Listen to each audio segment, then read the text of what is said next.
Hey ladies, Devon Brown here again with another No BS Dating Success Tip. And as always, be sure to check out my site, howtogetamannow.com, for more dating tips and advice, and pass it on to your friends and you know, all that fun stuff. I was going to say some smart ass stuff, but I'm not going to this time. Okay, today what we're talking about is we're going to talk about sarcasm and using sarcasm in your dating, and using sarcasm more importantly in your flirting. Now, sarcasm can be very important, and it can be good and it can be a bad thing with regard to you flirting and getting a guy attracted to you. Now, if you go back to elementary school and middle school, there is something to be said about picking on somebody, and as the old adage goes, you know, if he's pulling your pigtails, it means he likes you, or if he hits you, it means he likes you.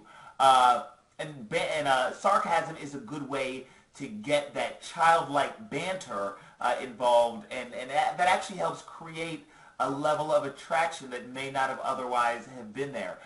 Sarcasm is a great thing, but it's only a great thing if used in moderation.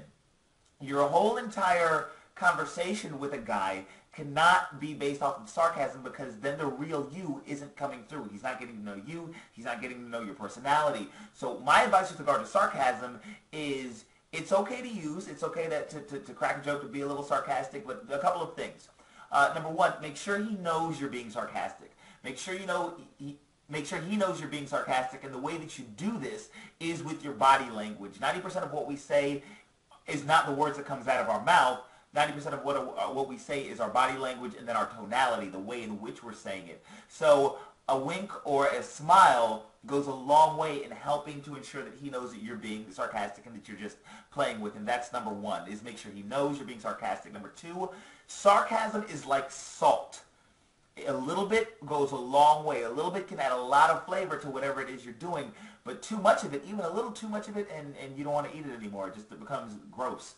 So sarcasm can quickly go from a turn on to a turn off if you use too much of it. So my advice to you, this is my advice with a lot of things, and dating included, is if you have a line or two or something that you know that you say, or that a friend of yours says that's a little sarcastic, that always gets a positive response, start by saying that. If there's something that you know that usually gets a positive response, then just go ahead and use what's tried and true, and you use what you know. But sarcasm is one of those things that it's good to let a guy know that you have a sense of humor, that you're fun, that you can go a little back and forth with regard to the banter. He'll enjoy that, but definitely don't go overboard with it, because it can quickly turn into a turnoff. So does that help, Terry? Does that make sense? Yeah, completely. Right. Cool beans. Short, quick little video today on sarcasm. Hopefully it was helpful. Go be a little bit sarcastic in your dating and in your flirting, and we'll catch you guys, only a little bit though. We'll catch you guys on the next video. Bye-bye.